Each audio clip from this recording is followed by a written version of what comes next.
Hi hello മഴത്തോരു മുംബൈയുടെയും മറ്റൊരു സ്റ്റോറിയിലേക്ക് എല്ലാവർക്കും സ്വാഗതം. അങ്ങനെ പതിയെ പതിയെ സ്റ്റാലിനും അലീനയും വല്ലാതെ അടുക്കുന്നുണ്ട്. തൻ്റെ മകളാണെന്ന് സ്റ്റാലിനും അറിയാം, തൻ്റെ അച്ഛനാണെന്ന് അലീനക്കും അറിയാം. എന്നാലും അവർ രണ്ടുപേരും പരസ്പരം അടുക്കാൻ ഒത്തിരി ദിവസങ്ങൾ എടുക്കുന്നുണ്ട്. അധികം വൈകാതെ അച്ഛനും മകളും വല്ലാതെ സ്നേഹത്തിലാവുകയാണ്. ഔദിക്കുട്ടി ചെയ്യാൻ അലീനയെ അവിടെ നിന്ന് തുരുത്താനാണ് അവിടേക്ക് വന്നെങ്കിലും അവളുടെ എളിമയും സ്നേഹവും അയാളെ വല്ലാതെ അമ്പരപ്പിക്കുന്നു. എൻ്റെ മരിച്ചുപോയ ഭാര്യ ചിന്നമ്മയുടെ അതേപോലെ ചിന്നമ്മ തന്നെയാണ് അവളെന്ന് പറയുന്നുണ്ട്. ഓതിക്കുട്ടിച്ചേൻ്റെയും അലീനയുടെയും സ്നേഹം കാണുമ്പോൾ സ്റ്റാലിനും വളരെ സന്തോഷമാവാണ്. അങ്ങനെ സ്റ്റാലിൻ്റെ എസ്റ്റേറ്റ് ബംഗ്ലാവെല്ലാം കാണാൻ അപ്പച്ചനെയും മകളെയും കൂട്ടി സ്റ്റാലിൻ പുറപ്പെടുന്നുണ്ട്. അങ്ങനെ പിന്നീട് ഓതിക്കുട്ടിച്ചേൻ കുറച്ചു കാലം അവിടെ താമസിക്കുക. തറവാട്ട് വീട്ടിലേക്ക് അലീനയെ കൊണ്ടുപോകണം. അവിടെ എല്ലാവരെയും അവളെ പരിചയപ്പെടുത്തണം എന്ന് വല്യപ്പച്ചൻ പറയുമ്പോൾ സ്റ്റാലിൻ അതൊന്നും വേണ്ട, അലീന ഇപ്പോൾ ഇവിടെ നിൽക്കട്ടെ. അങ്ങനെ അലീന അവിടേക്ക് പോകുന്നുണ്ട്. എല്ലാവരുടെയും കാര്യങ്ങൾ ഓരോന്ന് ഓടി ചെയ്ത് നടക്കുന്നുണ്ട്. തൻ്റെ അനിയത്തിമാരുടെ ജീവിതം പല രീതിയിലായിരിക്കും. അതെല്ലാം ചേർത്ത് പിടിച്ച് അവരെ നല്ല വഴിയിലൂടെ നടക്കുന്നുണ്ട്. ആ സമയത്താണ് മനുവുമായിട്ടുള്ള അലീനയുടെ അടുപ്പം സ്റ്റാലിനും വല്യപ്പച്ചനും അറിയുന്നത്. മോളെ, അത് നമുക്ക് ശരിയാവില്ല. ആ കുടുംബത്തിലേക്ക് നിന്നെ പറഞ്ഞു വിടാൻ എനിക്ക് ഒട്ടും താല്പര്യമില്ല. നിന്റെ മനസ്സിൽ എന്തെങ്കിലും താല്പര്യം ഉണ്ടെങ്കിൽ അത് ഇവിടെ വെച്ച് അവസാനിപ്പിച്ചേക്കണം. ബാലചന്ദ്രനും സ്റ്റാലിനെ കാണാൻ വരുന്നുണ്ട്, അലീനയുടെയും മനുവിൻ്റെയും വിവാഹകാര്യം ചർച്ച ചെയ്യാൻ. എന്നാൽ തനിക്ക് അത് താല്പര്യമില്ലെന്നും പാലായിക്കാരുമായിട്ട് ഈ ഒരു ബന്ധത്തിനും ഞാൻ ഒരുക്കമല്ലെന്നും സ്റ്റാലിൻ തുറന്ന് പറയുന്നുണ്ട്. അലീനക്ക് അത് വലിയ വിഷമാവാണ്. എൻ്റെ അച്ഛനും പപ്പയും എനിക്ക് വേണ്ടി വിവാഹം ആലോചിക്കേണ്ട, ഞാൻ വിവാഹം കഴിക്കുന്നില്ല, ഞാൻ ഇങ്ങനെയൊക്കെ അങ്ങ് ജീവിച്ചു പോയിക്കോളാം എന്ന് അലീന പറയുന്നുണ്ട്. അലീനയുടെ മനസ്സിൽ ഒരേ ഒരാളേ ഉള്ളൂ, അത് മനുവേട്ടനാണ്. അയാളെ മറന്ന് മറ്റൊരാളെ വിവാഹം കഴിക്കാൻ പോലും അലീനക്കാവില്ല. അലീന യുടെ കാര്യമോർത്ത് മനു ഒത്തിരി സങ്കടപ്പെടുകയാണ്. അലീനയെ തനിക്ക് നഷ്ടപ്പെടുമോ? അവൾക്ക് ആരുമില്ലാതിരിക്കുന്നതായിരുന്നു നല്ലത്.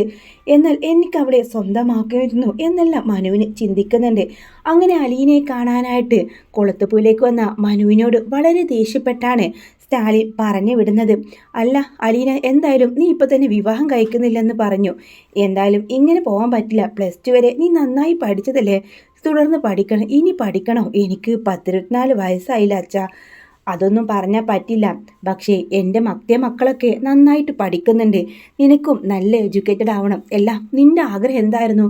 നിനക്ക് എന്തെങ്കിലും അംബീഷൻ ഉണ്ടായിരുന്നോ? സ്റ്റാലിൻ്റെ ചോദ്യം കേട്ട് അലീന ഒന്ന് നെട്ടുന്നുണ്ട്. എന്ത് അംബീഷൻ? ഈ അനാഥ പെണ്ണിന് അങ്ങനെ ഒരു ഉണ്ടായിരുന്നില്ല. ഒരു നേരത്ത് ഭക്ഷണം കഴിക്കാൻ വേണം, കിടക്കാൻ ഒരിടം വേണം, അതിലപ്പുറം ഒരു അംബീഷനും എനിക്കില്ല. എന്നാലും ചെറുപ്പത്തിൽ എന്തോരാഗ്രഹങ്ങളുണ്ടാവും കൊച്ചു പിള്ളേരുടെ മനസ്സിൽ. പോലീസ് ആവണം, കലക്ടർ ആവണം, ഡോക്ടർ ആവണം, അങ്ങനെ പല പല ആഗ്രഹങ്ങൾ. അങ്ങനെയൊന്നും ഉണ്ടായിട്ടില്ലേ? ആ, ഉണ്ടായിരുന്നു. വെറുതെ ഇമേജിനേഷൻ ചെയ്യും, സ്വപ്നം കാണും, ഒരു IAS ആവാണ്. പക്ഷേ 10 വരെ പഠിച്ചു, +2 വരെ കഷ്ടിച്ച് പഠിച്ചു. പിന്നീട് തുടർന്ന് പഠിക്കാനുള്ള പണമൊന്നും ഞങ്ങളുടെ പ്രീതമ്മയുടെ കയ്യിലുണ്ടായിരുന്നില്ല. അതാണ് സത്യം. നീ മറ്റെന്തോ കോഴ്സ് പഠിച്ചല്ലോ, എന്താ രോഗികളെ സൃഷ്ടിക്കണൊക്കെ.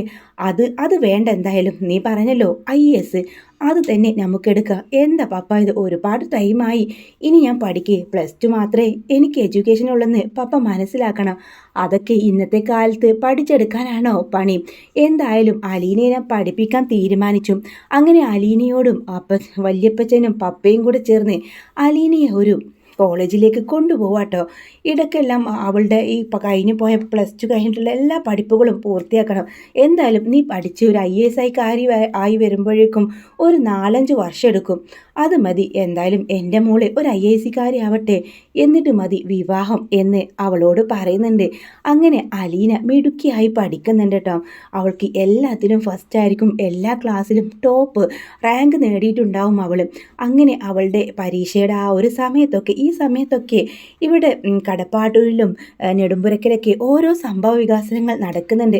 മനുവിനെ വിവാഹം തകൃതിയായിട്ട് ആലോചിച്ചുകൊണ്ട് നിൽക്കുകയാണ് കമലയോട് ആ സമയത്ത് തുറന്ന് പറയുന്നതിന് മനു, ഈ ജന്മം ഞാൻ വിവാഹം കഴിക്കാതെ നിന്നു പോയാലും എനിക്ക് യാതൊരു പ്രശ്നമില്ല. ഞാൻ വിവാഹം കഴിക്കുകയാണെങ്കിൽ അലീനയെ മാത്രമേ വിവാഹം കഴിക്കൂ. ഇനിയിപ്പോൾ അലീനയെ എനിക്ക് കെട്ടിച്ച് തന്നില്ലെങ്കിൽ പോലും എനിക്ക് സങ്കടമില്ല. അവളുടെ വിവാഹം കഴിയട്ടെ ആദ്യം, എന്നിട്ട് മാത്രമേ ഞാൻ ഇനി വിവാഹം കഴിക്കും. ആ വേലക്കാരി പെണ്ണിന് അതിന് മാത്രം എന്ത് പ്രത്യേകതയാണുള്ളത്? എന്ത് പ്രത്യേകത ഉണ്ടെങ്കിലും ഇല്ലെങ്കിലും എൻ്റെ മനസ്സിലടങ്ങിയ പെണ്ണിൻ്റെ കൂടെ ഞാൻ ജീവിക്കൂ. അങ്ങനെ ബാലചന്ദ്രനും ഈ സമയം വല്ലാതെ അവശ്യ നിലയിലേക്ക് ആവുന്നുണ്ട് കേട്ടോ. ഓരോ ദിവസവും ബാലചന്ദ്രന് ഈ വൈജിയുമായിട്ട് വഴക്കടിച്ച്, വൈജിക്ക് സത്യങ്ങളൊന്നും ഇപ്പോഴും അറിയില്ല. അങ്ങനെ വഴക്കടിച്ചടിച്ച് ബാലചന്ദ്രനും വല്ലാതെ ഒരു അവസ്ഥയിലേക്ക് വരികയാണ്. അവിടെ ആണെങ്കിലോ ബബിത ആത്മഹത്യക്ക് ശ്രമിക്കുന്നുണ്ട്. ഒരു ചെറുക്കനുമായിട്ട് ബബിത പ്രണയം ഉണ്ടാവുന്നുണ്ട്. അങ്ങനെ ബബിതക്കാണെങ്കിലോ ആ സമയത്ത് ആത്മഹത്യ ചെയ്യല്ലാതെ മറ്റൊരു നിവൃത്തിയില്ലെന്ന് മനസ്സിലാക്കിയ ബബിത ആത്മഹത്യ ചെയ്യാണ്. ആ സമയം അലീനയാണ് ഹോസ്പിറ്റലിൽ വന്ന് അവളെ വീണ്ടും ജീവിതത്തിലേക്ക് കൊണ്ടുവരുന്നത്. മനസ്സ് തകർന്നിരുന്ന ബബിതയോട് താനും നീയോ എല്ലാം ഒരമ്മയുടെ വയറ്റിൽ പിറന്നവരാണെന്ന സത്യം അലീന വെളിപ്പെടുത്തുന്നുണ്ട്. അങ്ങനെ കുളത്തുപുഴയിലേക്ക് കുറച്ച് നാൾ അലീനയുടെ ചേച്ചിയുടെ കൂടെ നിൽക്കാം ബബിതയും വരുന്നുണ്ട്. സ്റ്റാലിനെ കണ്ടതും തൻ്റെ അമ്മ മുമ്പ് പ്രണയിച്ച ആൾ, അതെല്ലാം ഓർത്ത് അവൾക്കിങ്ങനെ വല്ലാതെ ഒരു സങ്കടം വരികയാണ് കേട്ടോ.